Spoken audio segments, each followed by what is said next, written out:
नमस्कार, मेरा नाम डॉक्टर हेमंत कुमार है।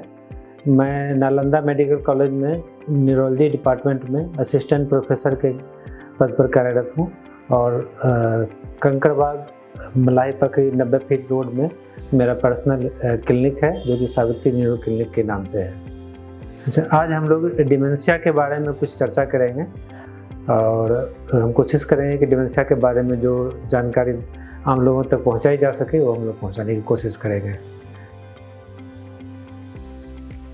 देखिए, डिमेंशिया एक मल्टी डिसिप्लिनरी डिजीज़ है जिसमें कि मरीज को समझदारी के साथ साथ बोलने में तकलीफ़ होती है, चलने फिरने में भी तकलीफ़ होती है और मानसिक रूप से भी हम पेशेंट को अफेक्ट करती है।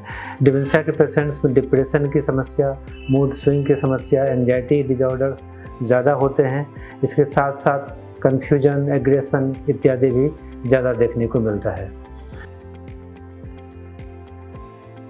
डिमेंशिया के शुरुआती लक्षण डिपेंड करता है कि डिमेंशिया किस तरह का है। यदि अल्जाइमर से डिजीज है तो उसमें याददाश्त की प्रॉब्लम सबसे पहले होती है, जिसमें मरीज डे टू डे एक्टिविटीज़ में भूलते हैं, जैसे कहीं कोई सामान रख कर भूल जाते हैं, खाना खा लिया उसके बाद भूल जाते हैं कि खाया था या नहीं, कोई घर में मिलने आया तो ये भूल जाते हैं मिलने आया या नहीं आया था। तो पहले शुरुआती लक्षण याददाश्त के रूप में होती है। इसके अलावा और भी लक्षण होते हैं, जैसे कि कपड़ा पहनने में दिक्कत होती है, घर से बाहर निकलते हैं तो रास्ता भूल जाते हैं। इसके अलावा कई बार नाम याद करने में दिक्कत होती है, इसको नाम रिट्रीव करने में प्रॉब्लम होती है। कई बार इसके साथ साथ अदर सिम्टम्स हो सकते हैं जिसमें कि पार्किंसन से एसोसिएटेड हो सकता है, चलने फिरने में लड़खड़ाहट हो सकती है, हाथ पैर में कंपन हो सकता है। इसके लिए पहले तो जो मानसिक लक्षण हो सकते हैं उसे अर्ली स्टेज में पहचानना होगा और साथ साथ उसके लिए मरीज के लिए एक समुचित अच्छा वातावरण घर में क्रिएट करना होगा। यदि आप अर्ली स्टेज में साइकेट्रिक सिम्टम्स को पहचान लेंगे तो डिमेंशिया के साथ जो एसोसिएशन है इसको कुछ मेडिसिन के द्वारा हम इसको ट्रीट कर सकते हैं और घर में यदि आप सही वातावरण बनाएंगे तो साइकेट्रिक सिम्टम्स आने की संभावना भी कम हो जाएगी।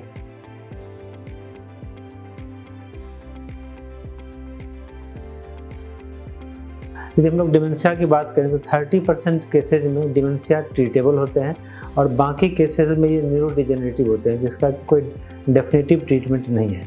यदि हम लोग डिमेंशिया को अर्ली स्टेज में पहचानते हैं तो 30% केस में तो हम लोग उसको ट्रीट कर सकते हैं और बाकी केसेज में हम लोग उसके प्रोग्रेशन को रोक सकते हैं, पेशेंट के लिए आगे के लिए प्लान कर सकते हैं और इसके लिए जो फैमिली मेम्बर्स हैं उनको मानसिक रूप पर तैयार कर सकते हैं। डिमेंशिया पेशेंट्स के लिए समुचित माहौल घर में तैयार कर सकते हैं। इस तरह से हम लोग डिमेंशिया के यदि हम अर्ली स्टेज में पहचान लें तो कई मामलों में हम लोग पेशेंट की हेल्प कर सकते हैं। म्यूजिक एंड आर्ट थेरेपी कई मामलों में हेल्प कर सकती है। यह जो याददाश्त की कमजोरी होती है उसको बढ़ाने में मदद करता है, एजिटेशन और एग्रेशन को कम करता है, डिप्रेशन के सिम्टम्स को कई बार ये कम कर सकता है। तो इस तरह से म्यूजिक और आर्ट जो है पेशेंट को काफ़ी तरह से हेल्प कर सकता है।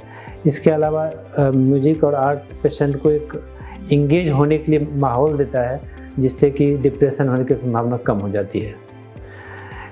कई चीज़ें हो सकती हैं जैसे कि खास करके जो प्रॉपर्टी डिस्प्यूट है, तो यदि हम लोग अर्ली स्टेज में डिमेंशिया के पेशेंट को पहचान लें तो उनके मर्जी के अनुसार जो संपत्ति है उसके लिए आगे का प्लान कर सकते हैं उनकी मर्जी से, जो कि फैमिली मेम्बर्स के लिए भी अच्छा रहेगा और पेशेंट की जो विल है उसको भी हम लोग ध्यान में रख पाएंगे। सामाजिक जुड़ाव बहुत महत्वपूर्ण है क्योंकि यदि सामाजिक जुड़ाव रहेगा तो फिर पेशेंट इंगेज रहेगा, डिप्रेशन होने की संभावना, एंजाइटी की संभावना कम हो जाएगी और सामाजिक जुड़ाव रहने पर उसके पेशेंट के लिए हम लोग सही वातावरण दे पाएंगे जिससे कि इससे होने वाले एक्सीडेंट्स को कम कर पाएंगे और जो ट्रीटमेंट है उसमें भी हम लोग ऐड ऑन कर सकते हैं इसके ज़रिए। क्योंकि डिमेंशिया किसी एक सिस्टम को अफेक्ट नहीं करता है या याददाश्त को अफेक्ट करता है लैंग्वेज को अफेक्ट करता है। इसके अलावा जो डेली एक्टिविटीज़ है, पैखाना ब्लैडर बाउल कंट्रोल, उसको अफेक्ट करता है। इसलिए हम लोग को इसमें मल्टी डिसिप्लिनरी एक्शन लेने की ज़रूरत होती है। इसमें साइकेट्रिस्ट की ज़रूरत होती है, फिजिशियन की ज़रूरत होती है, क्योंकि इस एज में पेशेंट्स जनरली डायबिटीज़ और हाइपरटेंशन से भी ग्रसित होते हैं। कार्डियोलॉजिस्ट की भी ज़रूरत हो सकती है, क्योंकि डायबिटीज़ और हाइपरटेंशन के साथ साथ हार्ट डिजीज होने की संभावना भी बहुत ज़्यादा रहती है। इसलिए डिमेंशिया के पेशेंट्स सिर्फ न्यूरोलॉजिस्ट ही नहीं देखते हैं, इसमें बाकी और भी डिपार्टमेंट की ज़रूरत होती है।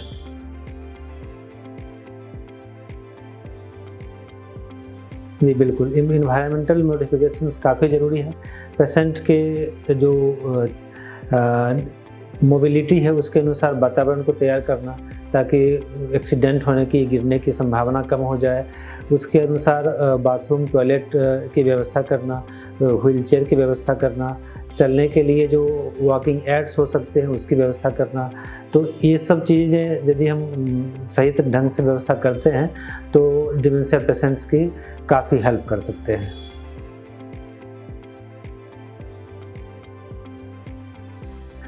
सबसे महत्वपूर्ण है इसके लिए कि परिवार के लोग उनके साथ समय व्यतीत करें।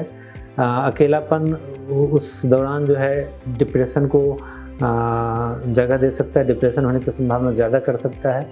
तो उसके लिए एक तो समय देना है, इसके अलावा म्यूजिक थेरेपी, पेशेंट के अनुसार घर में वातावरण बनाना और इंगेज रखना उनको, और सही ट्रीटमेंट प्रोवाइड कराना, ये सब चीज़ें ध्यान रखनी है।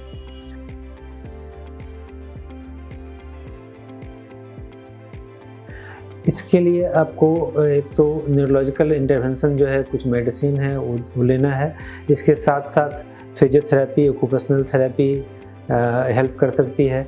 पेशेंट के अनुसार वॉकिंग एड्स या व्हील चेयर, ये सब भी ज़रूरी हैं, जिससे कि पेशेंट का इंडिपेंडेंस बना रहे। शारीरिक व्यायाम की बहुत ज़्यादा भूमिका होती है।